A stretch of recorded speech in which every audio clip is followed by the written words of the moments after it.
I'm excited to be here. I'm going to go ahead and bring up some slides to share to help guide me through what we're going to be talking about today.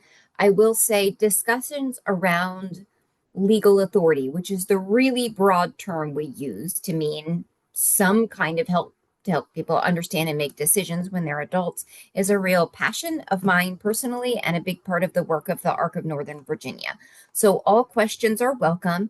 It's a very personal decision on how you want to approach this. I will do the best that I can to share the gamut of ideas, some examples of families who have used these types of things. So maybe you can see a little bit of yourself and your loved one in these examples and options, but all questions are welcome. And we have an amazing woman on staff named Jamie who can also have a one-on-one follow-up conversation with you if you have questions about this or all things disability. Really, she's fantastic.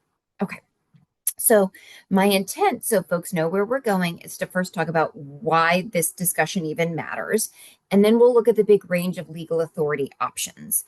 First, I'm going to talk about the basics of a concept called supported decision making. And as we work through that, I'll give examples of how it can be used, what ifs this happens, and how do those things intersect, and a little bit of a roadmap to starting, including resources for things like attorneys if you want to pursue guardianship. So we're going to take a big overall look at legal authority at age 18. So if you don't hear the option that seems like it fits your loved one in the beginning, hang tight with me. We will get there in the end.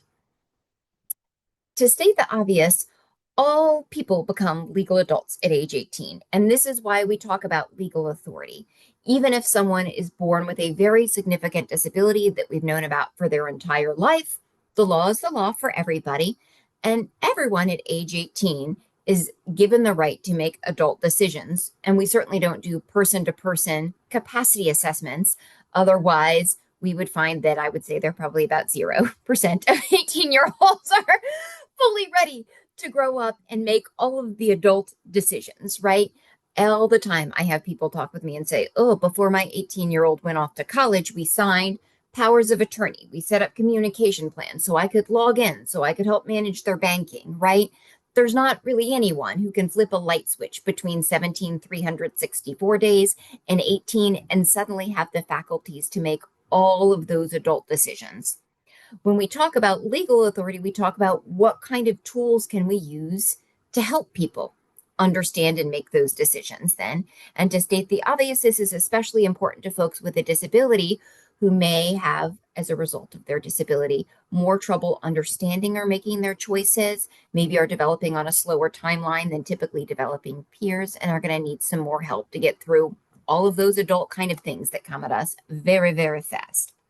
So to give a super broad look, Virginia carves legal authority up into two giant chunks. One chunk I'll call decisions, meaning pretty much any contract or anything that you would sign with education, with leasing a unit, with signing a car, and money management. So really money and everything that's not money directly. So if we look at how adults who are 18 plus can get help making their all kinds of decisions, the option I talk about most is supported decision making, which is exactly what it sounds like. How do we get you whatever help you need to make your decisions, to put them in place? And of course, that's going to look different for every single person on the planet, not only based upon what their needs are, but based upon who they have in their network and the supports they have to help them. And we're going to dive into that in a little bit more detail, but supported decision making really just means we took a personal look at you and we figured out in all of these areas of life how we help you understand and make decisions. And through that lens, that umbrella, if you will, of supported decision making, you can use a bunch of different tools. It could just be an informal plan written down on paper, which is possible, but most folks use tools like powers of attorney. I usually call powers of attorney do with documents. It's not meant to say the person with a disability doesn't have a say in this aspect of their life, renting their own apartment, choosing their own roommates, those kinds of things. It is meant to say someone, this person's appointed power of attorney, has the ability to do all of these things with them. And so we'll talk through a lot of examples of what that looks like, but you could have powers of attorney specific to medical or educational decisions, or a really broad power of attorney that spells out in all of these areas of life. Here's how I am permitted to do these things right alongside you. We're going to work as a team to understand and figure this out. The next option, sort of moving on up the intensity chain, would be what's called limited guardianship. Guardianship is essentially saying this adult is losing all of the rights that naturally come to 18-year-old adults. They're losing the authority to consent to and have agency over all the decisions in their life, everything from where they live and if they take a medication, all the way through, goodness, where they go on vacation and those kinds of things. Limited guardianship says there are some areas of their life where even if we work really hard to adapt information, to give them time to process, we're saying it in the way that makes the most sense to them, even if we make all of these common sense accommodations that we as families are used to doing to involving our loved ones in their decisions, there are some areas of life we're just still not able to understand. Maybe it's that your loved one has really, really complex medical needs. And even with you in the room and helping to process things, they are just completely overwhelmed by those conversations with doctors, surgeons, pharmacists, etc. So maybe you become guardian just over medical decisions, which means you are the sole person who can sign, who can consent to things, who the doctors and pharmacists have to talk to, all of those kinds of things. But you say, your other rights, we'll leave with you and we'll help support you in different ways. The highest tier on this totem pole is what's called full guardianship. And very similar to limited guardianship, you're taking the rights away from the person with a disability. But in this case, it's really all of those rights. The right to vote, to get married, to drive a car, even if you pass the driving test. All of those things that you have to be a legal consenting adult to do. Full guardianship removes those rights and places any related decisions with a substitute decision maker, who's often the parent filing for guardianship, but to state the obvious, it can be someone different. To give a big overview on the money side, so really every single decision about dollars, there's lots and lots of tools for deciding how to manage things. Lots of families say, well, the money that we have either doesn't exist yet. It's going to be an inheritance. It's going to be a life insurance policy. It's going to be a home we leave to this person. It's going to be a legal settlement. It's going to be all these kinds of things. We really want that money to be caught and held by an account that looks out for the person with a disability, that makes sure they don't become ineligible for things like Medicaid, waivers, housing benefits, any other kinds of public services that they may need. But it does offer some protection and oversight. And there are two vehicles that do that, a special needs trust and an ABLE account. And lots of families we know set those up. Lots of families we know set those up with nothing in them to catch a future inheritance, legal settlement, life insurance policy, whatever that is. Or some families start putting money in it right away, just like you would save for a typically developing child's college education or to help them with a down payment on their home, whatever. And it's a way to help make sure that you are managing and protecting that money in a pretty simple, straightforward way. Families often also pursue what's called being a representative payee. Many adults 18 plus with developmental disabilities are eligible to receive Social Security benefits. That happens because the person's not able to work enough to earn a living on their own, or they're able to work very little. They tried working and they weren't successful, all those kinds of things. And so that person will then receive a cash benefit each month directly deposited from Social Security. If managing that to pay daily, like rent, utilities, food kind of costs is overwhelming or out of the sphere of ability of the person with the disability, for free, the family can become what's called that person's representative payee. They're the bill payer, the check signer, right? They say, oh, I'm logging in on the first of the month. The Social Security benefits change. I'm writing off the check for rent to their apartment, to rent to us in the family home, to whatever that looks like. And I'm keeping an eye on that money for them. Social Security benefits are relatively small amounts of monthly income, given the cost of living in Northern Virginia.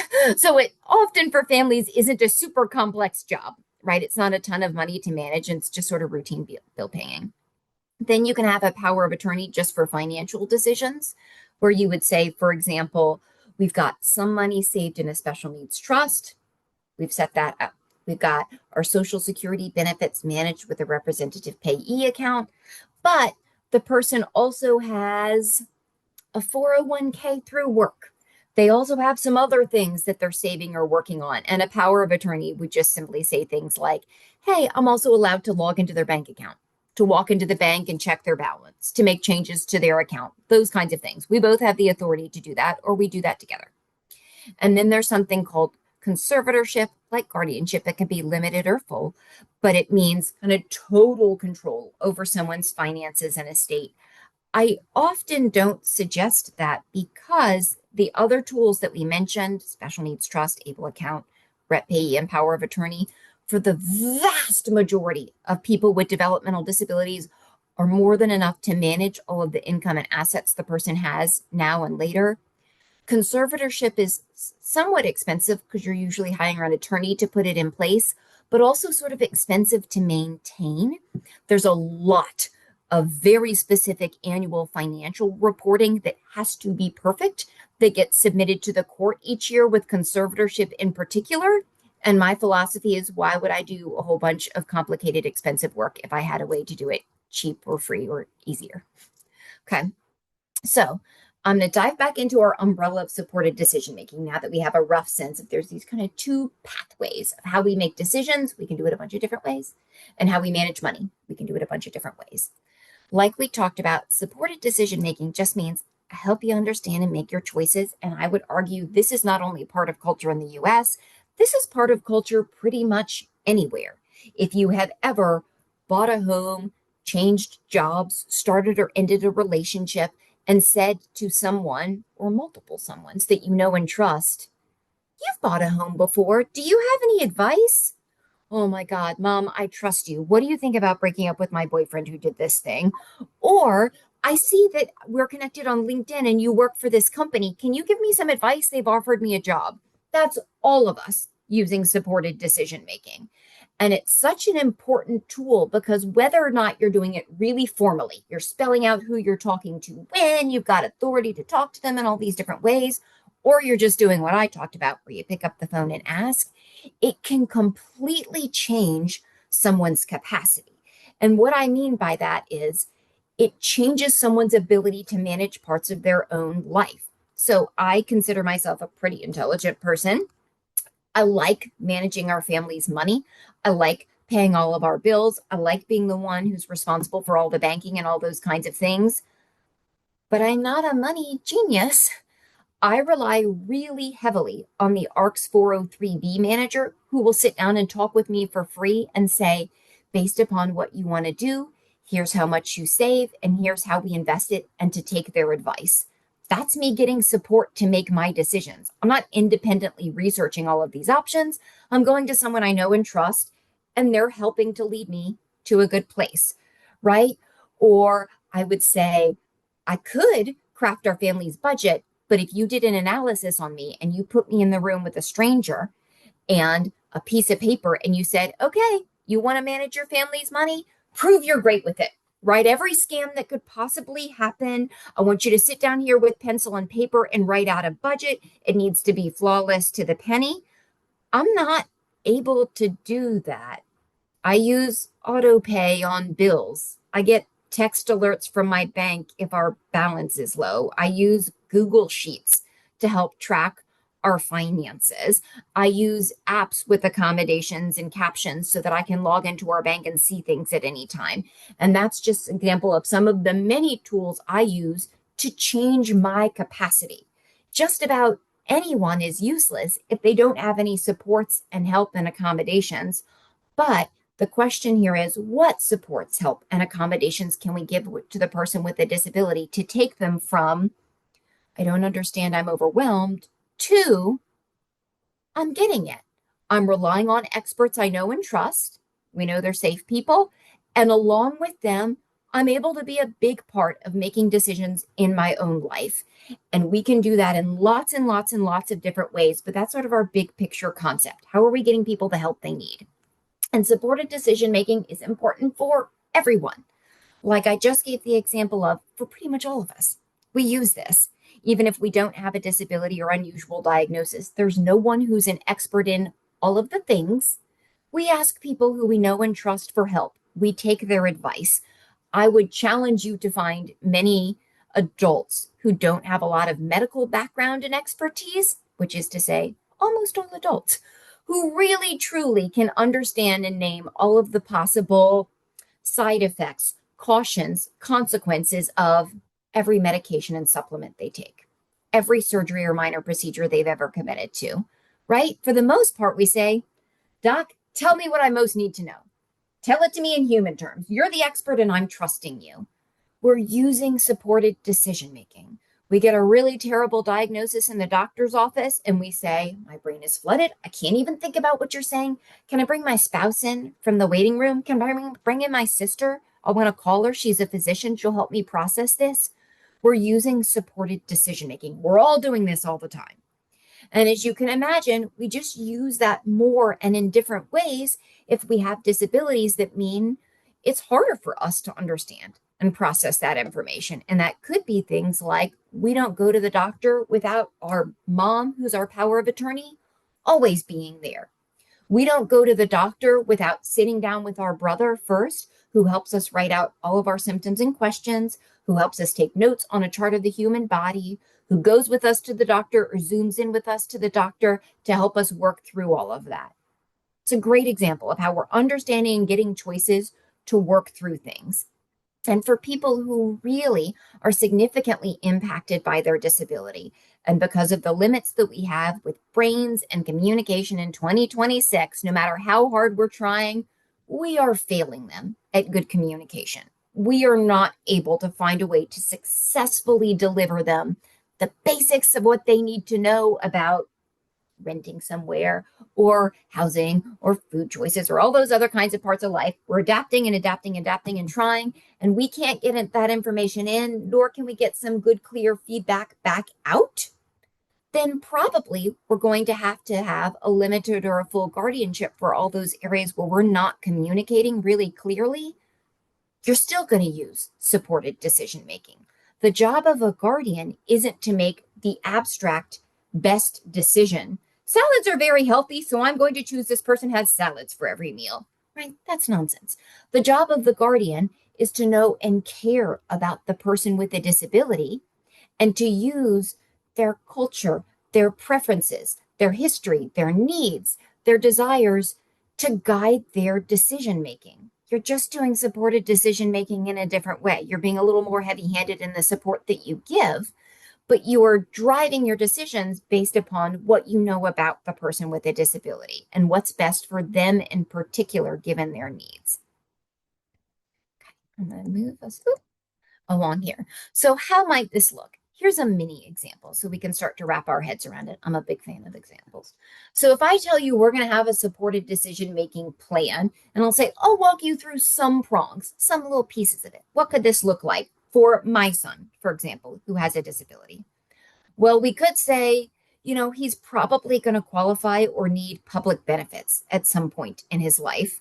And we would like, as a family, to leave him some money so that he's not living in eternal poverty if his disability makes it really hard for him to be super successful. So I'm going to set up a special needs trust for him. It means I can will money to him when we pass away. It means family and friends can leave money to him. And when we set up these special needs trusts, we're going to say, here's what the money can be used for. We want it to be used for his basic needs. Motorcycles are fine, but not tattoos. You know what I'm saying? Like anything that value is important to your family, you can say, here's what this money can be used for. And anything that really, something that's dangerous for this person or not a good choice for them, we can say, but the money can't be used for that. Great. We put controls in place on that money, and we've got a team of people who are investing that money at the Special Needs Trust, giving us tax documents, doling out money, paying regular bills, all those kinds of things to manage the financial pieces. So my son's really going to be able to do it with support. And if he receives Social Security income, we can say, myself, an agency we hire, another family member is going to be his rep payee. And each month they're going to verify that roughly $1,000 came in from Social Security. They're going to use that to help him pay his rent and for his food and anything else they need. They're going to say, you got to go fill out a form with the trust, right? And through these tools, we've really managed his financial support needs. On the medical side, we can say we've got a power of attorney. His aunt spent years in the medical and contracting field. She gets it. She can zoom in on his appointments with him. She can plan. She can research the bejesus out of a diagnosis or a side effect, and he trusts her, right? They can talk through these kinds of things.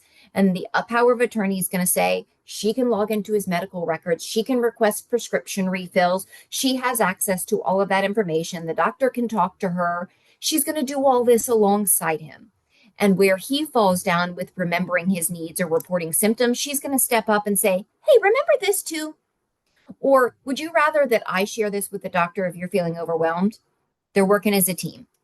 And he's going to use tools because he is a concrete thinker, like a chart of the human body, because we find all kinds of quirky issues where someone with a disability may say, my stomach hurts, but they mean their ear.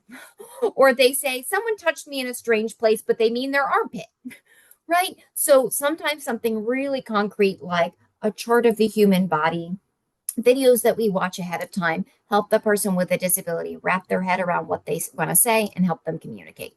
And on the education side, we're going to say, I'm going to be his special education power of attorney. So once he's 18, I can still go to IEP meetings. I can still sign the IEP. I'm still part of the team. We can ask for this ahead of time and review it at home. After an IEP meeting, we're not going to sign it in the room. He and I are going to go home and we're going to talk through everything. We're going to role play in our kitchen how it would work in the classroom if we did this. We're going to figure out if this feels good, we're ready to sign. And if this doesn't feel good, we're going to go back and ask for another meeting. We're going to change this around a little bit. And I'm hoping this gives you a rough idea of supported decision making just means this concept of how do I get help? And you can do it in a million different ways for all different kinds of area of life. And though I haven't written down a million different ways, we did write down 100. And we have a document at the arcofnova.org/SDM for supported decision making. And it looks at 9 different life areas over 3 pages. Here's another example of 3 of them, where you can see in this area of life, what are some examples of ways I could get help understanding and making my choices, whether or not I have a guardian, whether or not I have a power of attorney, because it's sometimes nearly impossible to imagine all the possible ways we could accommodate and help someone without some prompts. So by all means, think of things beyond this list and use things beyond this list that work for you, but it will at least help you get started. So if we talk about how do we use supported decision making in employment, we can say, well, it's going to start by our team sitting down together and making a dream board, like a vision board, for what the person with a disability wants and cares about in employment. And then every crappy thing we have to do, like we always have to wash our hands for 30 seconds, even though it's super boring when we clock in. We always have to punch our timesheet, even though it's not that much fun. All of those things, we as a team are going to tie back to that vision board. Well, if this is the job you want, these are the things people in that field have to do, and will help you get there, right? You can say, when we meet to create my job plan, like an IEP for jobs, we're going to talk about our goals ahead of time at home. We're going to have people who are good teachers of me give their advice and input. We're going to work together as a team to come up with ideas. We're going to let the person with the disability say, I really respond better to people who treat me like X. Talk to me like Y. I do better with a manager who's like this. And we're going to let that be heard and help drive the decisions that we make to make the person successful in employment. On relationships, it can be adapted sex ed and relationship classes.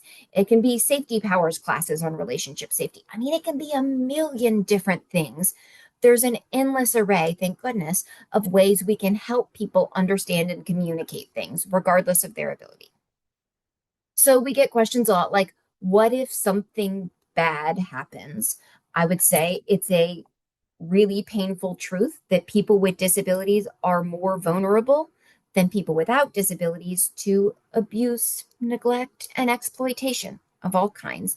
People with disabilities, sometimes because of cognitive impacts, are inherently more vulnerable. It's going to be harder for them to understand things.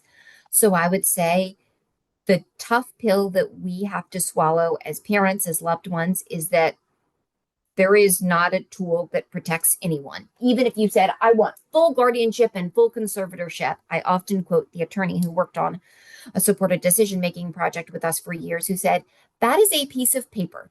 It is not a suit of armor, and it's not a chastity belt, right? It doesn't follow someone around and wrestle them into good decisions or undo bad decisions. The greatest thing, statistically speaking, scientifically speaking, that we can do to protect our loved ones with disabilities is to empower them. Make sure they know if I say something is wrong, people believe me, I'm heard, people are patient. If I say I want something in my life, people listen to me and try to make it happen. In doing things like this, you encourage a culture of noticing, speaking out, taking agency over someone's body to the greatest possible degree, right? We want to have a whole network of people around this person who know, okay, who do I contact if yesterday when the aide was helping your child into their house, I heard them say something really nasty to them.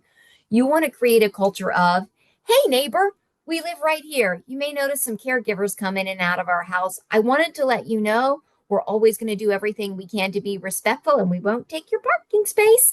But if you ever see something really great you want to share or concerning, here's my number. We'll pick up anytime. I have an incredibly strong relationship with a woman named Martha at our local Trader Joe's. We go to Trader Joe's at the same time on Friday for the last 13 years because that's when my daughter, with a lot of sensory sensitivities and triggers, was born. And Martha was the only person in public my daughter liked to be around.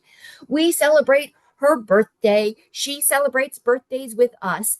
And she knows if my kids don't show up each week, something is wrong.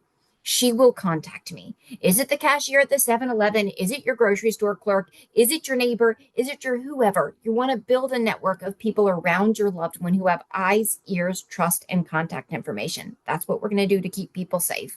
We're going to realize there's not any paperwork that can undo a scam or a bad decision. We're all subject to them. My goodness, how many phishing emails and scam emails and texts do we get on the average week or day? If someone with a disability has a scam happen, they have that money taken from them, the money is gone. What we want to do instead is put in place protections up front. If this is someone who's likely to fall for a scam or a trap or a trick, I would say all of us are, what are the stopgaps we put in place? We say on our power of attorney, we're not going to have a debit card with this bank account. We're going to say our maximum daily withdrawal from the ATM is $60. We're going to say checks have to have 2 signatures. You're going to say whatever it takes, or you teach a skill like anytime you talk about money or someone asks you about money, this is the person you call or text. Trying to help anyone learn to suss out all the possible ways scammers work is impossible. They are clever and they are good at their jobs, for want of a better term. Drawing a really bright line, like anything about money means you call dad, mom, your sibling, your whoever, is a much more understandable line. And that's something you can role play. Someone on the street says, I really need help and need money. What do? Call your person. Someone says you have to pay this bill. Call your person. Someone asks you for a loan. Call your person. Right? Anything about money, this is always what we do. So how would we start to put things like this in place? Well, I'd say this begins with research. You know your own child or your own self pretty well, but beyond that, start looking at all of these kinds of options, seeing where you imagine fitting. Is it with special needs trust and powers of attorney and other kinds of things? Is it with guardianship? And start trying out what that would look like. How can we get in a habit of offering and making choices, in the habit of doing this together, knowing that you're getting older and we want you to have more control over your own life, and put those ideas down on paper. If what you're finding is, we've thrown all the tools at it we can, and we tried as best we can, and we're still not able to communicate about the choices and to get answers back from the person with a disability, then it's going to be time to hire an attorney. Attorneys usually won't start working with people for guardianship before age 17 and a half. That's because it's not a particularly long or complicated process, and it is supposed to be a very current assessment of the person's needs and abilities and why they need that guardian, the other kinds of things you've tried to avoid guardianship, right? No matter what you choose, like any other plan in life, it's not a set it and forget it. It's a use it, evaluate it, use it again, change it when you need to kind of system. Who any of us are at 18 is not who we are at 30. Even people with significant cognitive impairments can make huge improvements over time when given opportunities, practice, a lot of repetition. We want to make sure that whatever legal authority we have is always matching what that person needs. And we're doing our best to meet them where they are, which could mean as they grew up and they took a lot of tries, and we all learn through making bad decisions, right? I don't know anyone who went to post high school life and didn't eat too much or drink too much or make some bad relationship choices or bad financial choices or bad sleeping choices or bad employment choices. We all do this. These are the stories that make us who we are. These are the things we laugh about. This is part of being human. People with developmental disabilities are going to have those same experiences. And so as we learn over time, yep, looks like you did spend all your money on Roblox tokens, on snacks at the local 7-Eleven, on giving it away to your best friend because they asked. Well, now we're going to sit in it. And for the next month, until we have more income, every time you ask for more money or the things that matter to you, we're going to go back to, we can log in and look at the bank and look, I can still see there's not enough money there. Do you remember where that money went? Oh, yeah, it really does hurt us later if we spend too much on that, right? We are constantly trying to meet this person where they are and help them make connections between decisions and outcomes.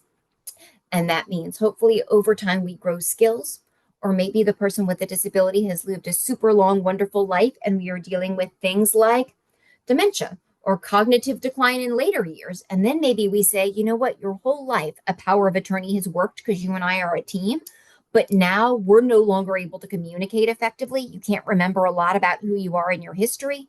It's time for us to put a guardian in place. Okay, so how do we decide what to do or where to go?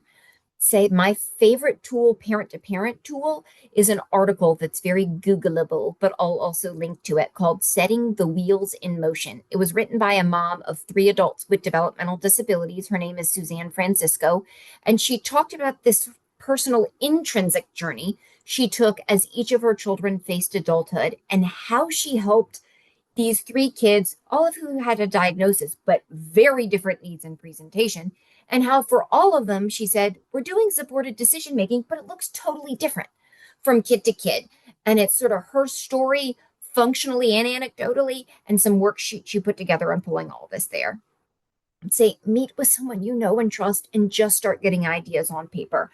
I have yet to meet someone who thought about this at first and wasn't overwhelmed. I've also yet to meet someone who didn't sit down and start to write it out, who said, oh, our team is bigger than we thought.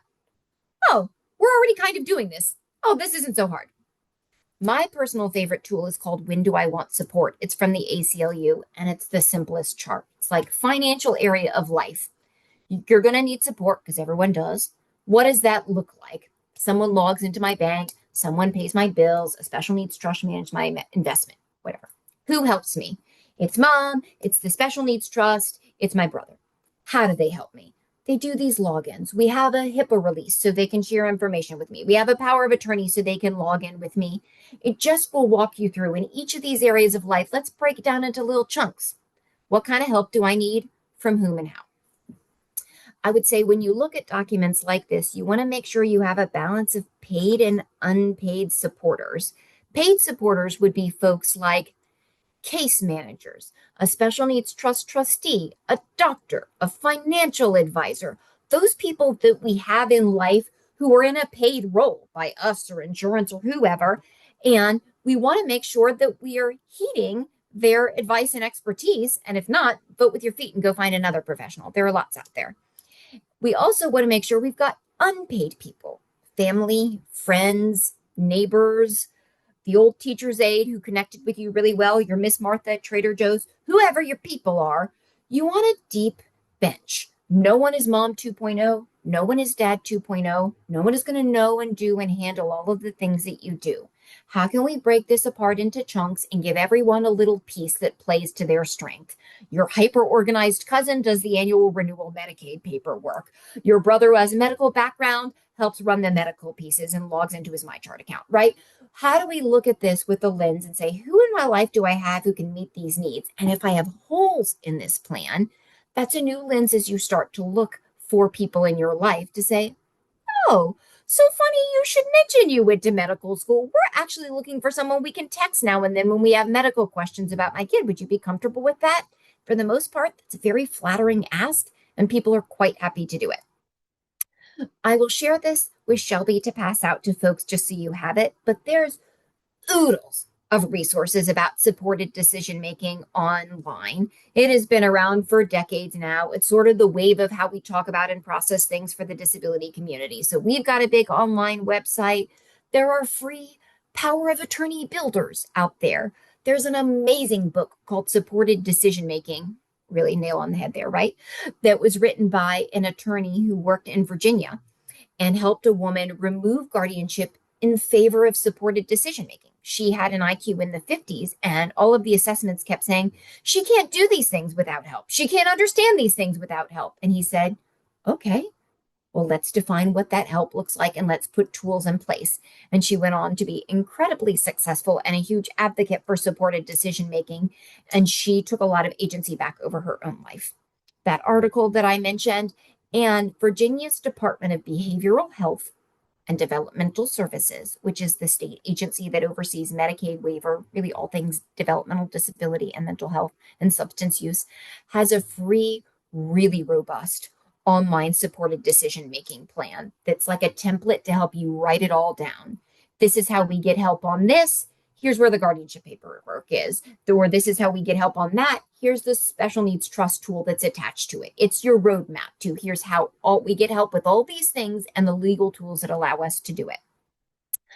If folks are questioning like how much this costs, it's tricky to answer, right? Like if you asked how much does it cost to buy a house or to get married, you can do it in lots of different ways. I would say the highest cost option would be to go with full guardianship, just because that means hiring an attorney. They meet with you all, they file paperwork with the court, and the court says, I want to make sure this person really needs a guardian, and I want to make sure the proposed guardian's a good, safe fit.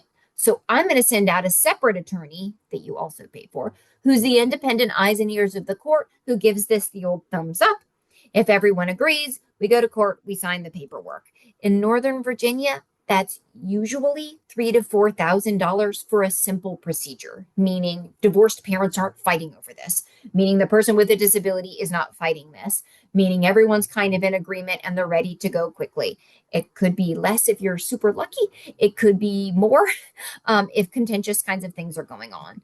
You could also hire an attorney or use a free, really low cost tool, think $500 or less total, to write essentially as many custom powers of attorney as you wanted. And those are those do with documents, whereas guardianship is due for. I'm the only one who can sign as the guardian. I'm the only one who can consent. I'm the only one who can talk to. Power of attorney says, we're going to do this all together. And I've got the authority to go in and do that with you. So that's sort of the super fast overview. Shelby, I was going to stop sharing screens and see if you knew that there were questions sent in advance or if anyone wanted to raise any now, and I'm happy to take them. Yes, well, thank you so much for sharing all of that. I wanted to I did mention this at the beginning of the webinar, but if you have questions and you would like to, you can use the raise your hand feature and I can unmute you to ask those questions, or if you'd feel more comfortable too, you can also drop your question in the chat and we will answer those. Just to stay focused while we have Lucy's expertise here, if we can keep most of those questions related to guardianship, would be great. But if not, you can also drop them in the chat. It's unrelated as well. So does anyone have any I'll answer questions anything as best I can.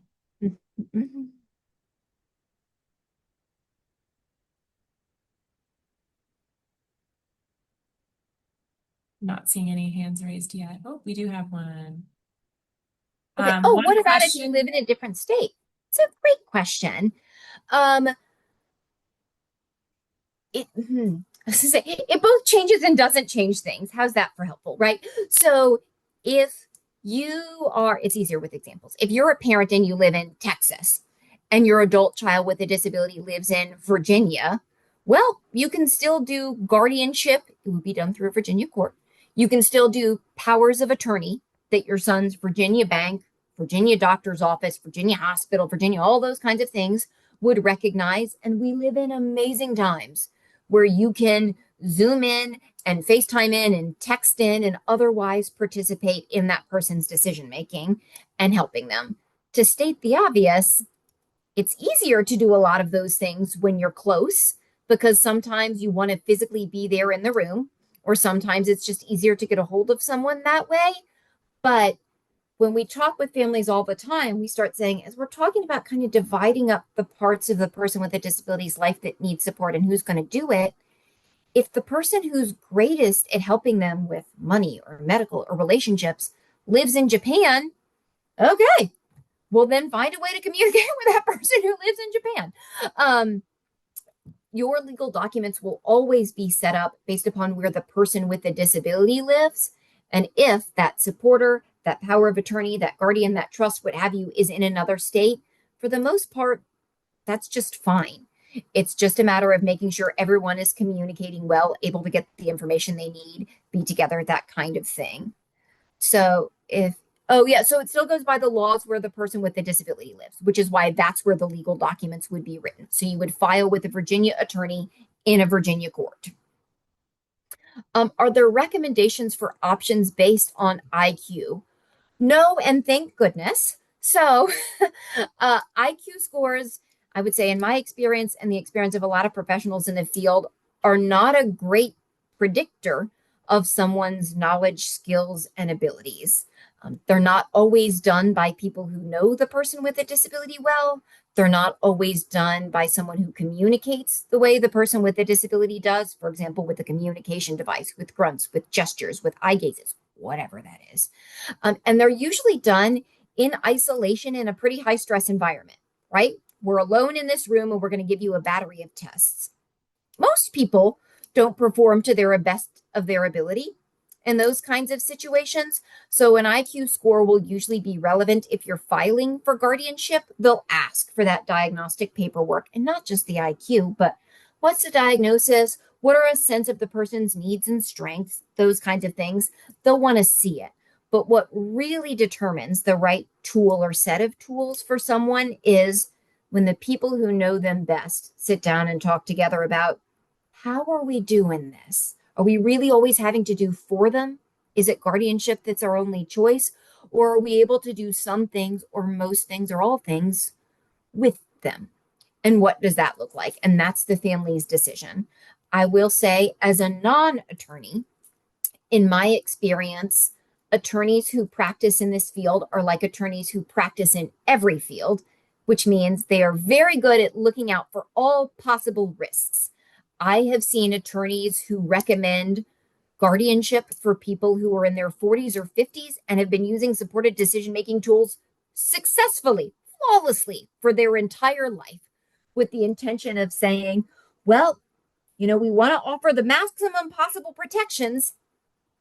There's a really dangerous flip side to that you've sort of disempowered the person with the disability and put the family in the place where they need someone else who's now always going to be willing to go to court, pay guardianship fees, be appointed, submit the reports, and other kinds of things. So I would say IQ is not your driver, and you don't want it to be a driver for anyone.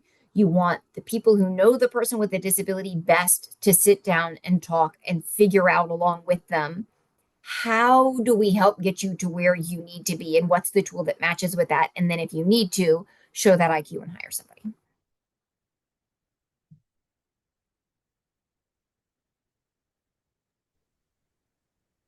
I did want to add in, just to make sure everyone was aware, the program does cover all, will reimburse for any costs associated with getting a guardianship set up for your family. So that is something you would submit all documentation to the program through your case manager. And that is something that is a covered benefit to the program. So um, just wanted to share that as well. which is interesting. We know that cost can be a huge burden to families. And then the big fee with guardianship is that initial appointment. Annually, you file a guardianship report and it costs $5. So that part's more financially manageable. Um, it is overwhelming. That's it. But think about like you are learning an entirely new concept. Like when your child first got a diagnosis, it was like drinking from a fire hose, right? When they first get into school, it is too much. So give yourself some grace. This is too big to learn all in 1 hour, one sitting, one day. There's not really anyone who can walk you through it, who's going to have all the expertise you need without some kind of bias, because the people who have all the expertise you need are the people who know the person with the disability the best. They're going to be able to say, I know you think they can't do this, but at school, on the playground, at the whatever, I've seen this skill emerging. Can we think about this another way? I would say one of the best possible avenues is really start looking through supported decision making things. We have videos on our website of people who've done this, who use it with or without guardianship, people who've set up teams. They talk about how they do it. Just start wrapping your head around it. Read the articles, kind of take a little dive, read that supported decision making book that you can get on Amazon. I think it's $20. But if you want Jamie Colgan at our office, and if you reach out at the arcofnova.org/answers, we'll sit down with you virtually for free and say, you tell me what you've been looking at and what you think might fit. Let's talk it through. And if those are the things that you think might fit, here's some questions that come to mind. Let's get that all sorted out. And now I'm happy to help connect you with someone who can write a power of attorney, someone who can help with guardianship, etc. She is wonderful and is free and can talk you through it, but she's not an attorney and she's not going to know your child well. But she's the closest that I can offer you. And Lucy, you'll be sharing all of these like contacts and all of these Yeah. resources you mentioned, and we'll be sure to send this out in our meeting recap later this week so that you all have those contacts and resources available to you. I did want to address a question that came up about retroactive reimbursement for guardianship. Unfortunately, we are not able to do retroactive. This is moving forward. Any costs associated with guardianship moving forward. I'm typing some answers in for folks who asked about getting in touch with Jamie. It's just the arcofnova.org/answers. That's it. Um, excuse me. And you can say, hey, I saw a presentation from Lucy about supported decision making. We've done some reading, but could you spend some time talking it through with us? And that's a nice way to get into specifics like, here are my child's splinter skills, where they're strong, where they're struggling. Where do you kind of see this? What have you seen other families do? Right? Jamie's not an attorney anymore, so than I am, but she can say, this is what we've seen other families with similar descriptions do. Here are some ways to pursue those options. And as you have more questions, just keep asking them. There's no limit to the amount of free questions you can ask us.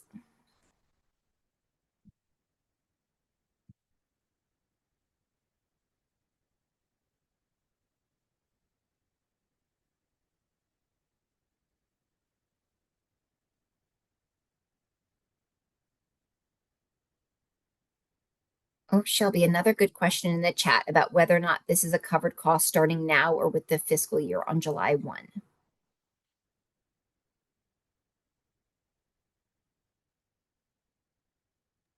It is included in the legislation, but from this point forward, we are covering those costs, just not retroactively. And the following question is related to it, so I'll step aside for that too.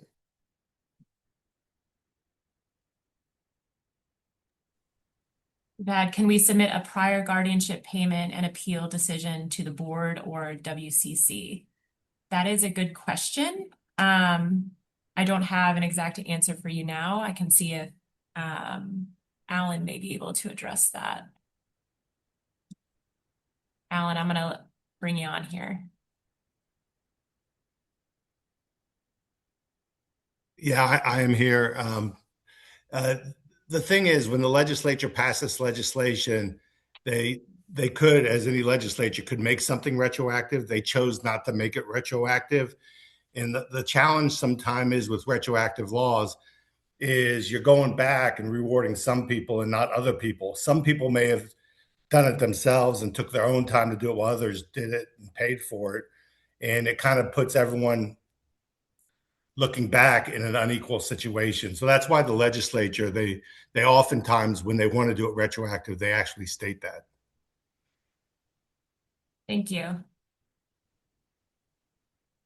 Oh, how long does this process take? If you're talking about the guardianship process, you really can't start between 17 and 6 months because 6 months is a very generous estimate on how long it takes. I would say for lots of folks, we see more like 90-ish days, maybe 4 months.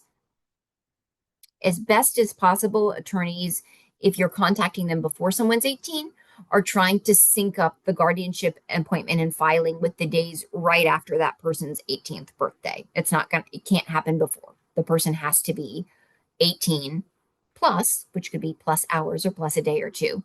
And that's when a guardian is able to be appointed for an adult.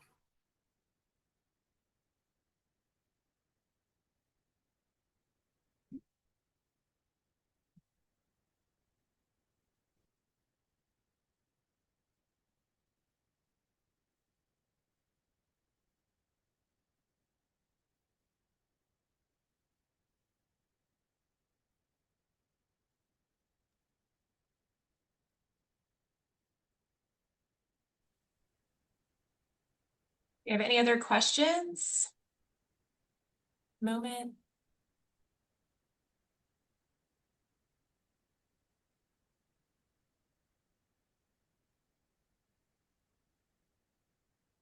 I'm not seeing anything. Oh, one more. Lots of experiences about guardians when families aren't the best option. I would say if there really is no family, meaning like no extended family, no super compassionate cousin, no whoever, then usually your next best option would be like family friend. Sometimes that's neighbor, traditional family friend. It's you and another parent who had a loved one with a developmental disability of the same age, raised your kids together, and they're willing to take over that guardianship, right? Like your preference is always going to be someone who knows and cares about the person with a disability. And then, especially if it's not parents or siblings or really gung ho volunteer, you are going to want to parse out as many pieces of that person's care and oversight as possible. Say, as guardian will make it the lightest possible lift, and you'll sign these things and have to attend these meetings, but we can use the child's case manager to do other things, and we can use the aunt to fill out the paperwork, and we can use the friend to do the whatever, right?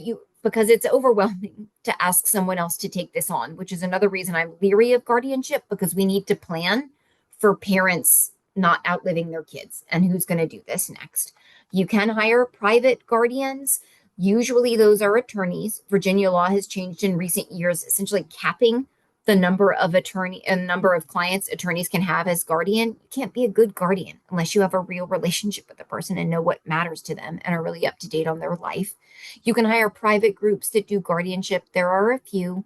Lots of people with developmental disabilities. If there really are no family or friends or funds to cover a private guardian, use Virginia's public guardianship program, which is what it sounds like. It's social workers who are contracted around the state to be people's guardians. There are lots of training mandates, oversight, requirements that they see the person in person at least every 30 days, that they are very well acquainted with the individual. They have to do lots of documentation, but there really isn't a substitute for someone who knows and loves your loved one in the same way. How do we set up a legacy guardian? So there are two options for this. One is a co-guardian. So let's give an example. Let's say I, as mom, want to be guardian. And right now, I'm going to go ahead and appoint my son's 18-year-old sister to be co-guardian. That means, like with parenthood of minors, if we need to sign something, just I can sign it, or just she can sign it. And as mom, I could continue to really be the driver of this bus and the super duper involved one. But if something happens to me, I'm incapacitated, I pass away, whatever, his sister then would already be guardian. We were co-guardians together. She doesn't have to go back to court. She just keeps on keeping on. That same existing guardianship order continues, and she's the one doing most of the guardianship heavy lifting. Again, kind of like splitting parenting. You can do it either way you want.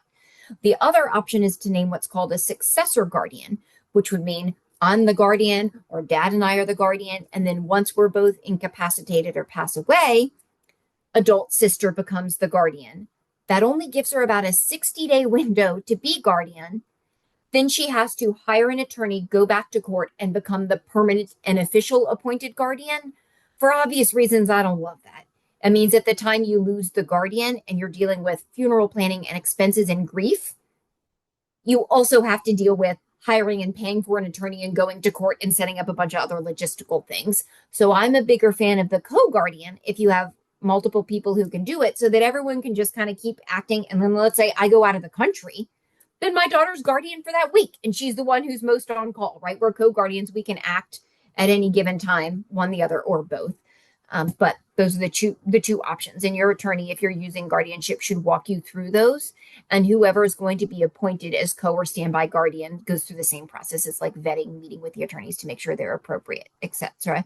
Yeah, a co-guardian can be added later, but it is the same process of going back to court and filing an updated petition. So it will be a slightly mini version of what you did in the first place, where the court still agrees this person needs a guardian. They vet the newly proposed guardian. You go in front of the judge. Stuff gets changed and amended to add them to the order. You can do that at any time. It's just the work and cost associated. And I assume that Virginia Birth Injury Fund would cover that cost quite possibly, given what Shelby said, but I would have to have them speak to that.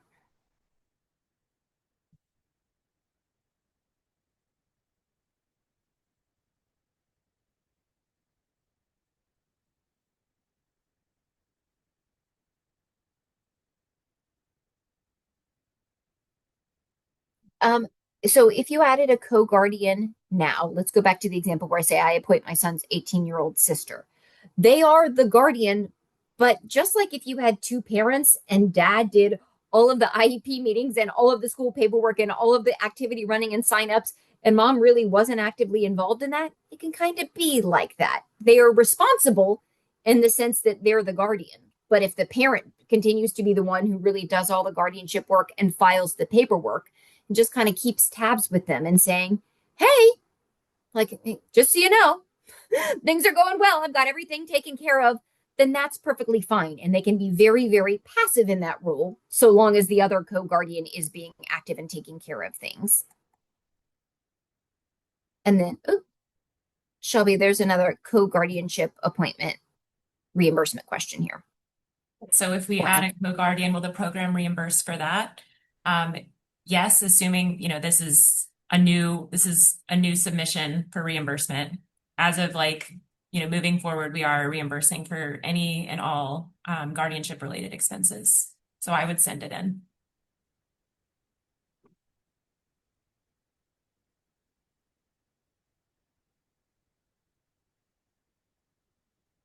All right. Well, if there is not any more questions, because we'll wrap this up. But thank you, everyone, for joining us today. And thank you, Lucy, for sharing your knowledge and expertise on this topic. Guardianship can be very confusing. It's complex and deeply personal. And our goal is to ensure that you all feel informed, supported, and obviously equipped as you navigate a lot of these considerations. So I hope today provided both clarity and some insight that you can carry forward. And please, if there's any more questions that come up, please don't hesitate to reach out. As I mentioned, I will be sharing all of the resources and contacts that Lucy mentioned during her presentation and sharing that with you all in our follow-up message. So be on the lookout for that.